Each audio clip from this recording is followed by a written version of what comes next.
Guys, please leave a like and subscribe. This is the Universal Tram Tour. Please enjoy. Anybody in your party whose feet don't touch the floor when they're sitting on the tram. Go ahead, switch seats real quick so they can sit in the center away from the edges for their safety. For now, sit back, relax. We're going to get rolling here in just a few moments. Off to your right, you have a beautiful view of the San Fernando Valley, but right at the bottom of this hill, you can see parts of our studio and backlot. 400 acres of movie-making magic, most of which we will get to explore today.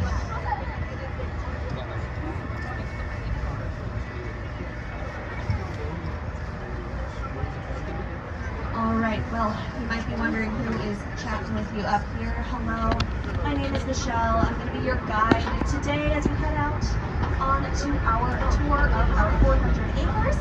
But as you can see, I'm facing you, which means I am not driving. So please give a huge round of applause for the most important person on your whole tram, your driver, Lucas. Yeah, that's right. He's the most important person because without Lucas, it would be a walking tour. That's right. Wherever he goes, we go to. Now you've met me, you've met your driver. I have one more person to help us kick off the studio tour, and that is the host of the Tonight Show, Mr. Jimmy Fallon. You made it. Welcome to the Universal Studio Tour. I'm Jimmy Fallon. I'll be making sure that you get through this experience in one piece. You've got the very best guide. Michelle. And the greatest driver. Lucas. They're the best. I love them. Even though Michelle owes me $5.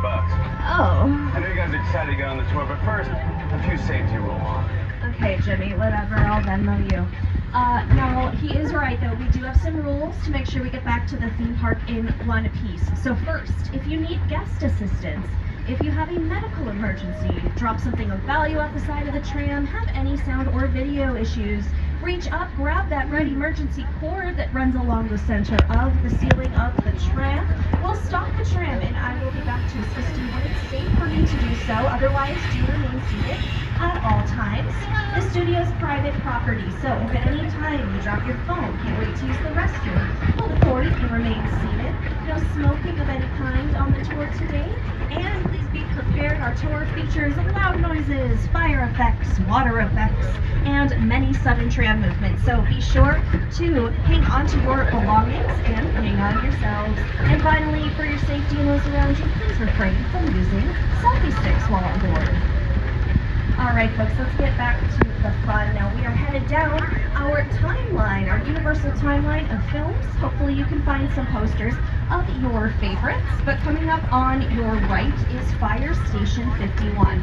Now a lot of times when you're on a movie lot and you see folks in uniforms, they're often actors. Not here at 51, they are real firefighters. Universal is not only a real working movie studio, but it also is a real city with its own zip code. So we do have some of our own emergency personnel. It's always a fun treat when those doors are rolled up and we can see the engines inside. Now as we continue down our timeline, we are approaching Sound Stage 12. You're going to get a good view of Stage 12 when you make this next bend. Now Sound Stage 12 is our largest stage and it was built back in 1928, so it's almost 100 years old, meaning its history is incredibly rich, including some of those classic Universal monster movies like Dracula, Frankenstein. Back to the Future filmed some clock tower scenes inside of Stage 12 as well. But for something a little bit more modern, I promise that you'll never find another like me. Taylor Swift filmed her new music video right over there in Stage 12.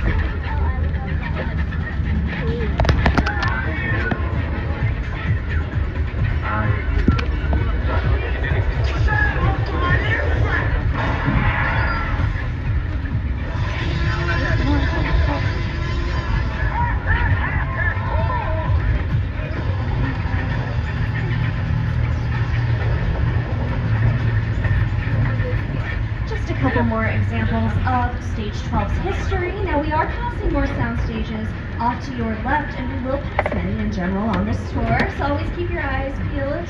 Sometimes we get lucky, a door might be propped open, but you never know, so always looking around. It is fairly unpredictable. Now, like I said, on our left side, we're going by more sound stages, but to your right is actually the other side of Super Nintendo World. And out in theaters now is the Super Mario Galaxy movie. Hi, Studio Tour. I'm Charlie Day. I'm Chris Pratt. Here's a look at our new film, the Super Mario Galaxy movie, only in theaters April 1st. Mamma mia.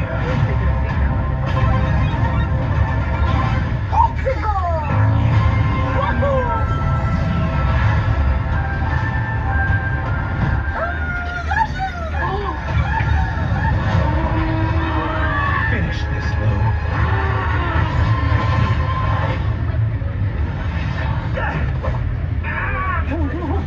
Rated PG. In theaters now. Alright folks, and welcome to our front lot. That is what we call this part of the studio. Now, our front lot, probably best known for its television history. It shows like Bel Air, starring Jabari Banks and Ali Charlatan, along with Coco Jones filmed over there at stage 14, which we just passed, but other television history as well. Superstore, starring America Ferrera, filmed here. Last summer, we had a 5-star weekend filming with Jennifer Garner. She looked to come out and lead at the trance as well. Now, you might also notice as we drive through our studio, a lot of our streets are named after different Hollywood icons or stars. If they have a street here named after them, they probably did something very important in Universal history. So, for example, we just passed Nat King Cole Avenue. He has a street here because in 1956, he hosted the Nat King Cole show on NBC. But, fun fact, NBC is actually celebrating its 100th anniversary this year because before it was a television station, it was also a radio station. Now, our title of NBC Universal includes so many other entertainment companies like Universal Pictures, Focus Features, Peacock, NBC Television, and has brought us entertainment like The Today Show, The Voice, Saturday Night Live, The Office, and so many more. In fact, we are currently going by stage 19, and that is where they filmed Donald Gleason's newest show called The Paper. That is also on Peacock. But now, folks, we have made it to a special part of our front lot here. These are what we call our bungalows off to your left. Now, our bungalows currently are used as pre-production offices. So there's about 3 rough stages in making a movie or television show. There's pre-production, production, and post-production. Pre-production is typically the things that happen before the camera rolls. So casting, location scouting, writing, things that you need to do first. Production is typically the step where the actors act and the camera rolls, and post-production would be things that you do once you have most of that principal film collected. So editing, sound quality, CGI, all those things that you add in after you have the footage. Now you might notice to your left there's a balloon-looking sign that looks like the Wicked logo. That's where Mark Platt Productions is. They, of course, made the Wicked films as well as the newest How to Train Your Dragon. But as we come now to the end of our bungalows, we're reaching some more sound stages. So these are 25 and 26, and they first were used in 2016 for Hairspray Live on NBC. That starred Ariana Grande, Dove Cameron, Martin Short. But currently, stage 26 is home to a show called St. Denis Medical. Now, you'll always know when they're here filming because you'll see folks walking around in scrubs and hospital gowns. Hey there, I'm Reba McEntire, and welcome. That's what we call a blooper. Welcome to St. Denis Medical Center. St. Denis Regional Medical. I have access to some really good stuff, and I will hook you up. Yeah. No, man. That was a test. We're like the Avengers, you know? We're not supposed to have favorite patients, but we do. I almost don't want him to get better. Pale, kind of blotchy. It's the other one. Oh my God, that's much worse. Wow. St. Denis Medical stars Wendy McClendon Covey, who you might remember from the 2011 film Bridesmaids. All right, folks, we have left our front lot and have made it to the first part of our back lot. These are our Metro sets. The red brick building over there across the grassy area is also used in St. Denis Medical. Sometimes they'll put up some signage and make it look like a hospital. But now I want to point out that we are driving down a very special street here. Our tram is currently on the road where that time machine made it up to 88 miles per hour. And that is because now we have made it to Courthouse Square. Though most of you will recognize this instead as parts of Hill Valley from Back to the Future. The iconic clock tower, of course, part of the City Hall marked building there. Now, Back to the Future is not the only thing that has filmed here in Courthouse Square over the years. For my musical theater fans, this is where Conrad Birdie said farewell to the townsfolk in Bye Bye Birdie, starring Anne Margaret.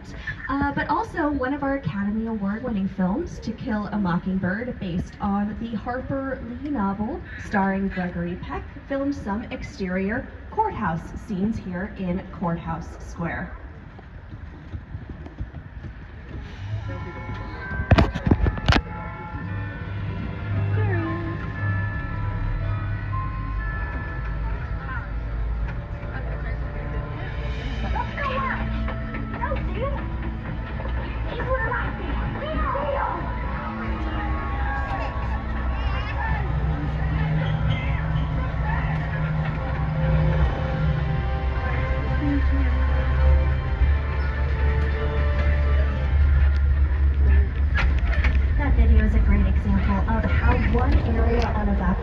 Transformed countless times.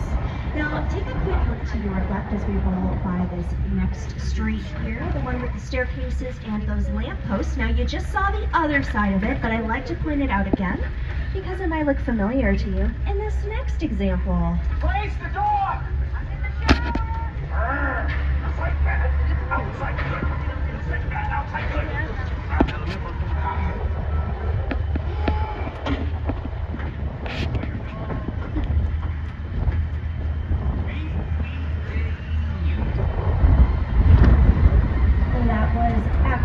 Jim Carrey on our BEA Beautiful Metro sets for the film Bruce Almighty. Another one of my favorites that filmed here in our Metro sets was the movie The Blues Brothers that starred Dan Aykroyd. And they made it into downtown Chicago specifically and made a huge hole in the street. So millions of things you can do on a back lot as opposed to in the real world. Now, folks, you've had a nice, calm, relaxing drive so far through our Metro sets, but things are going to get bumpy because we are now headed to Skull Island.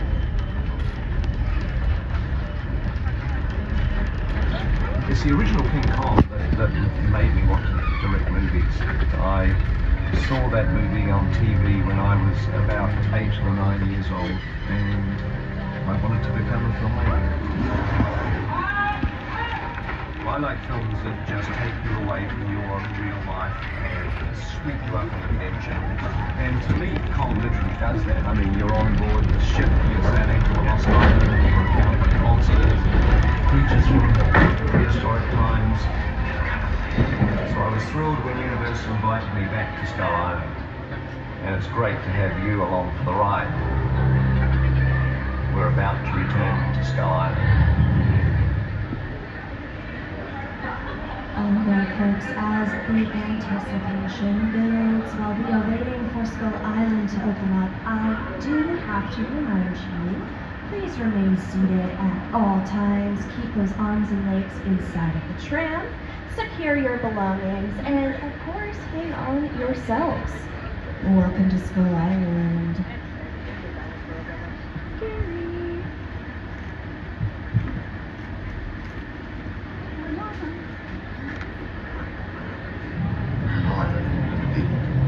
Fog. Nobody's lived here for hundreds of years. A wall 100 foot high. Why did they build the wall?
Congratulations, you just survived King Kong 360! Way to go!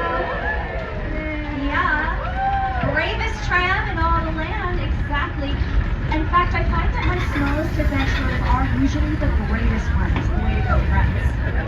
It did get a little bananas in there, eh? But hopefully you didn't know anybody back in that big tram car. Yeah, they're on a very different tour now, aren't they? Now, that amazing experience, of course, was brought to us by Peter Jackson, the director of that 2005 King Kong film that you got to hear from before we went in, but also the folks over at Weta Effects. They specialize in post-production work, and they just won their 8th Academy Award.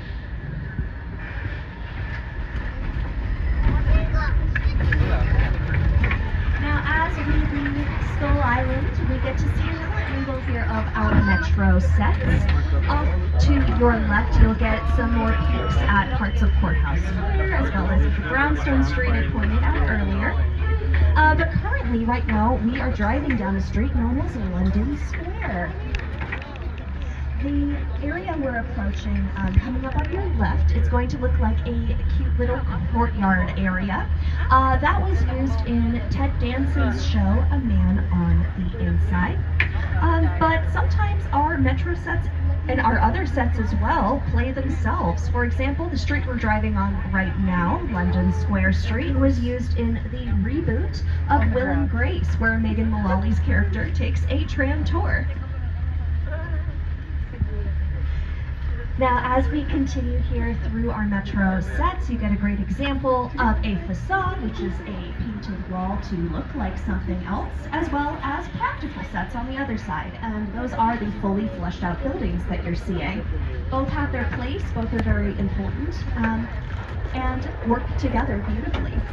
But now I want to point out this mural here of our classic Universal monsters. This was done by artist Tristan Eaton. He did it completely out of spray paint, and this little example gives you some idea of how he created this. But it's got the Wolfman, the Gill Man, Frankenstein's monster, his beautiful bride, of course, and Dracula.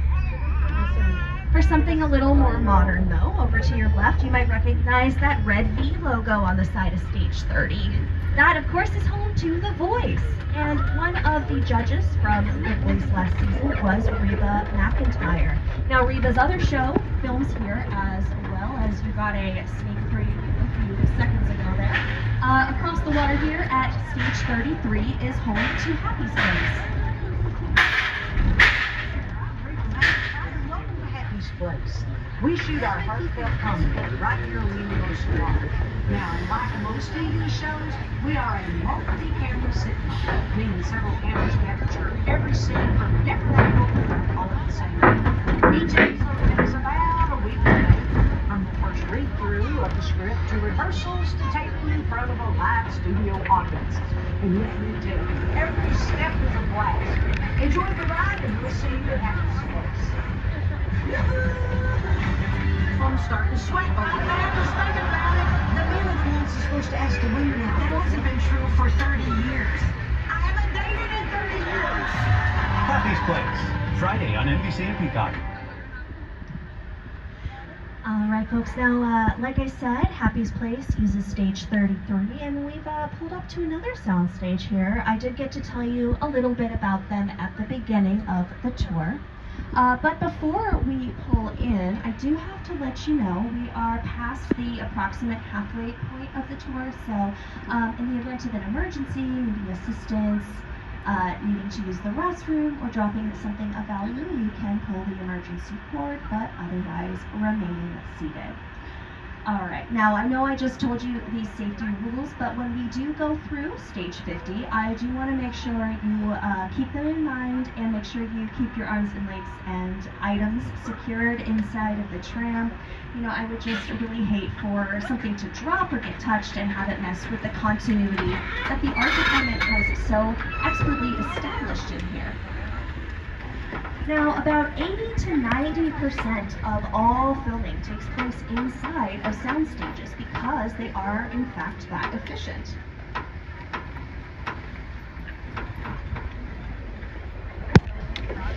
It's right there in the name, though. Sound. These large buildings offer filmmakers large protected places to create their sets. And it looks like we have a very in-depth set going on here.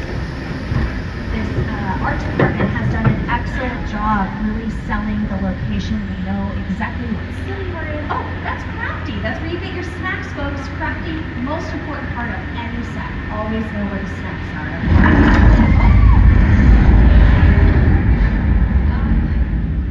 Just a slight California tremor. Hey,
yeah, it's called acting. Welcome to Hollywood.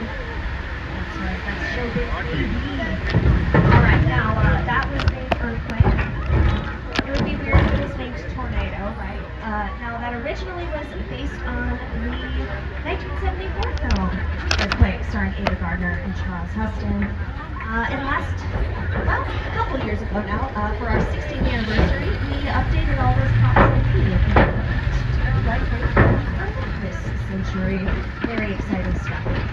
Now, folks, you survived a lot today. An earthquake, Skull Island, me yapping at you for who knows how long at this point. You've got to be ready for a vacation, so let's head over to Amity Island. Ignore her on the sign. I spoke with the mayor, and he said the shark's been caught, okay? So, my buddy George has his boat out there, and, he said he would find us the perfect swimming spot, but I'm not seeing George. It's kind of fishy. Oh my god. Get that man out of the water. Now.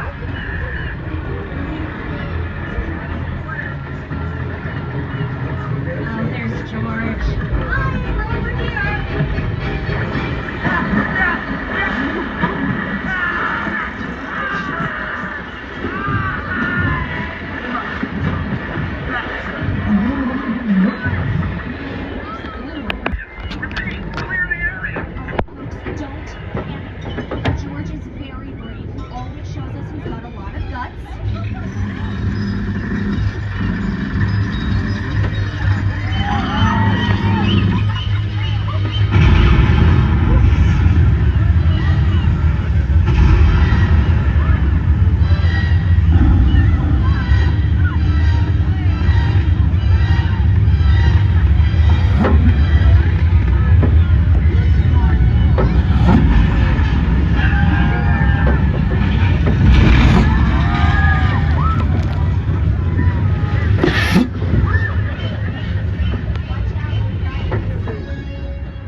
He's our mechanical shark who's here as part of our studio tour attraction.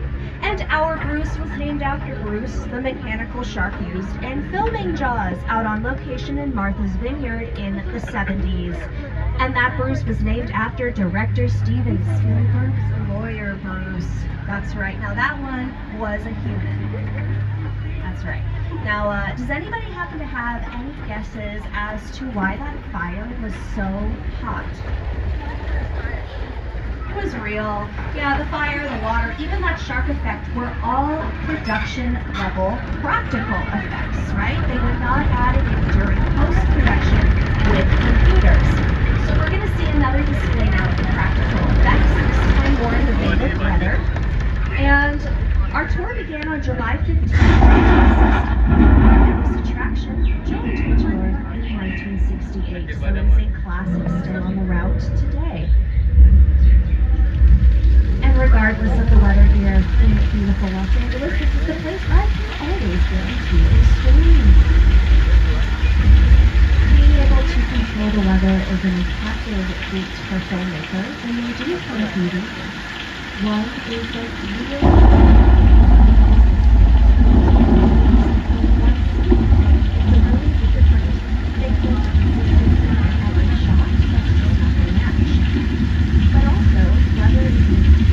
storytelling tool.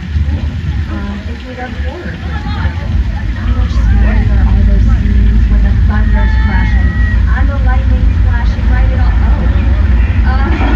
Very unusual. You might get wet. I'm just kidding. That happens like 100 times every day, and you're all in those scenes and right. Now that was our flash flood.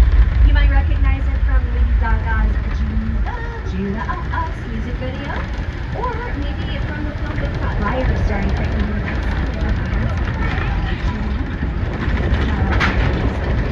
as we leave the flood, we are now in Mexico. This has been used in projects like Jack Black's Nacho Libre. Paramount even came and filmed some scenes here in Old Mexico for an episode of Star Trek Picard. So live long and prosper, folks.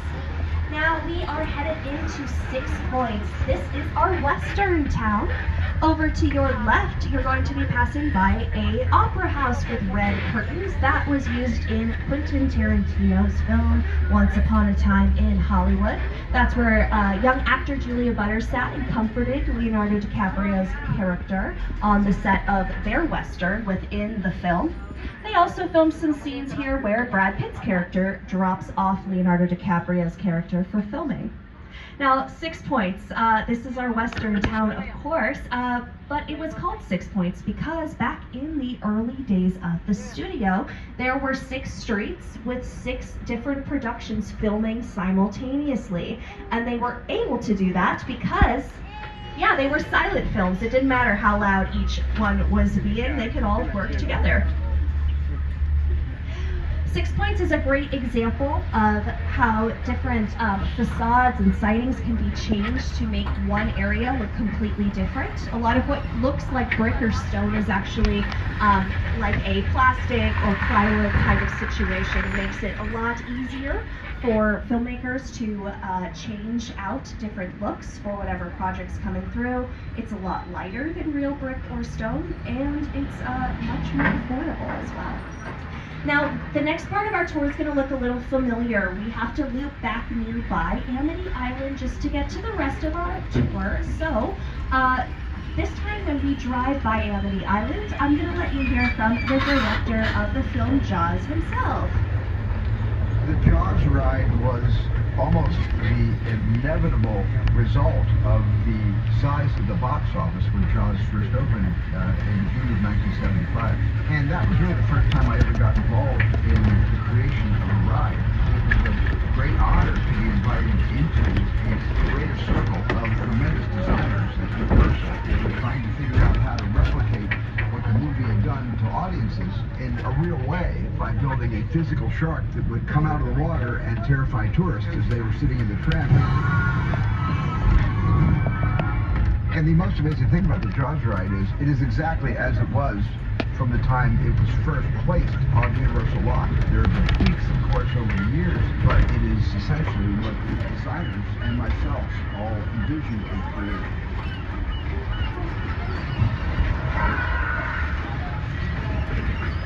I'm done bashing the shark. Thank you, John, for everything you've done for me. But I will say, consistently, the shark did work much better on the tour than it did in the Atlantic Ocean in 1974. As we head away from Amity Island, we are now entering this lovely residential area. This white house with the green windows off to your right. This is the Chicken Ranch, and it was used in Rob Zombie's House of 1,000 Corpses. And for something completely different, they also used it for Dolly Parton's movie musical, Yes Little House in Texas. Now, we just passed a street opening there to your left. Now, we call that Colonial Street, but some of you might recognize it as the entrance to Wisteria Lane from the show Desperate Housewives. Now, we are currently traveling up Steven Spielberg Drive. I'm going to turn it over to him once again to tell you how he started here in Universal. My entire career began with my relationship with Universal Studios just as a high school kid on a tour bus. Remember, in those days, there weren't trams, there were buses called the Grey Line Tour Bus. And I was so excited and thrilled to be on the lot. My first time ever on a movie studio bus. And during a bathroom break, I hid in the bathroom. So when everybody went to get back on the bus, I waited another 15 minutes until I'm sure the bus left. And then I had the entire lot to myself back. In those days, movie lots were so crowded because all movies were made on film lots. Today they're made all over the world, on locations, but most of it was focused in those days, in the 60s, on the film lots. So nobody noticed me when I was going around from soundstage to soundstage, and I really felt, in my own young way, I owned the lot and had the most amazing day of my life. Okay, nobody get any big ideas from Mr. Spielberg. However, if you do want to get away, lucky for us, we've made it to some picture cars. That's just a term used for vehicles you see on screen. Sometimes they're not even cars. If you're ready to rubble, you could take Barney Rubble's car out for a walk from the Flintstones. We've also got some vehicles from Whoville, from How the Grinch Stole Christmas. Of course, we have some from the Transformers and Fast and Furious franchises as well. However, my favorite is the Model J here from The Mummy Returns.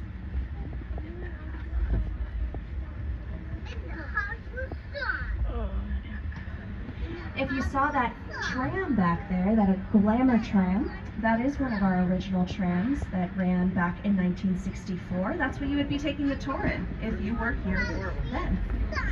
But folks, if you've been driving all day, chances are you're going to have to stop for a rest at some point. And lucky for us, we've made it to the Bates Motel, and I can assure you all 12 of those rooms are vacant and waiting for you.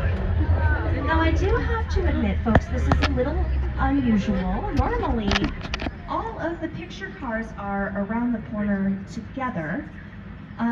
This nice young man must be, oh, he must be cleaning up. I see the mop. I'll just ask when he comes back out.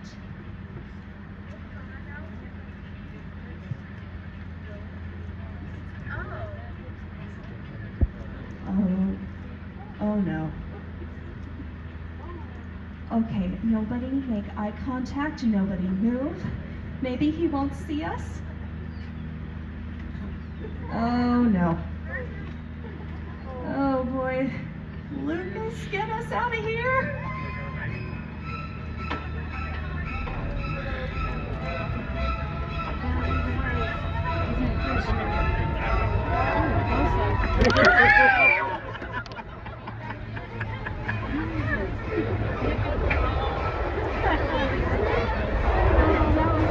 Oh no, that nice young man ended up being the Norman Bates. Oh, all right, buddy, we get your point. You look real sharp today. Thank you so much. Oh, that was a close one.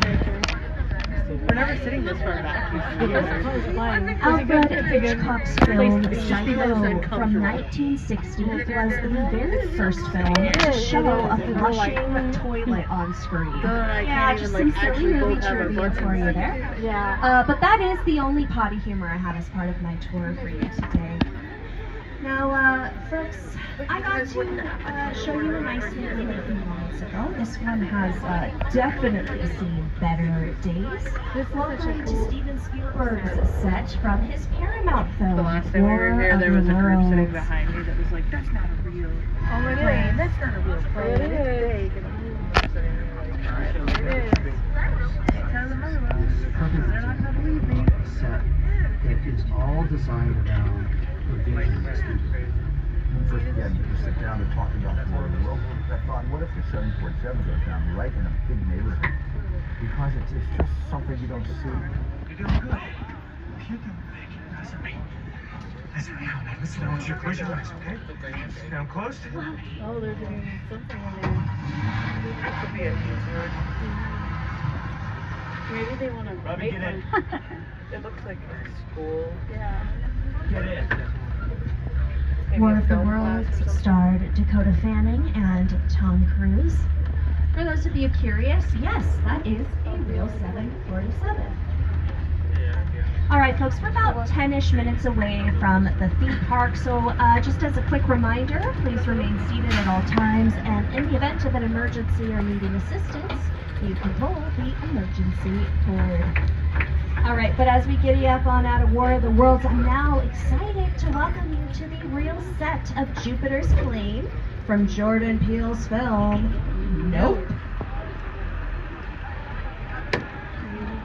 Movie magic only happens when a team of collaborators, often in the hundreds, work together to take an impossible mission and bring it to life.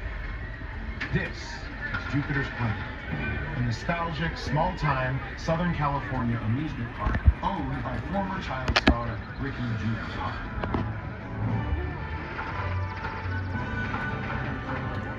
Over there, look into the winking window and have your picture taken just like the kids in that old 90s movie Kid Share.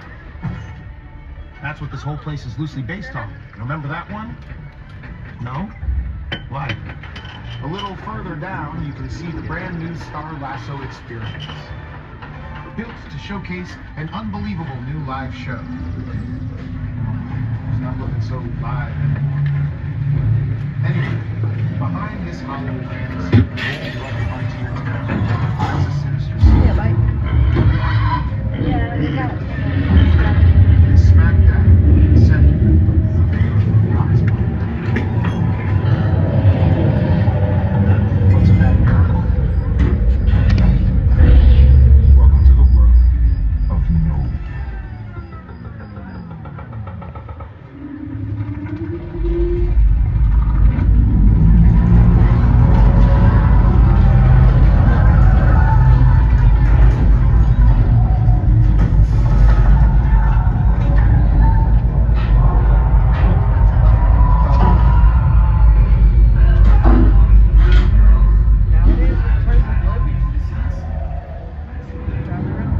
Yikes, it looks like it is time for us to get out. Similar to weather, sound design is also a very influential storytelling tool that's especially true in the horror genre. I think that's a very clever way for Jordan Peele, along with the rest of the production team of Nope, to showcase some of the sound design choices they made for their horror film as we get to see the real set. Now, like I said a few moments ago, we are on our way back, but there's one more thing I want to point out to you. Off to your right, in front of you, is a big blue wall. Now, we normally do have big blue, beautiful skies here in Universal City, but this big blue wall here is part of what's called Falls Lake, and at the bottom of Falls Lake is a cement basin that can be filled with water. Now today we have blue screen technology, but before that, artists would have to hand paint that entire thing to match whatever project they were filming.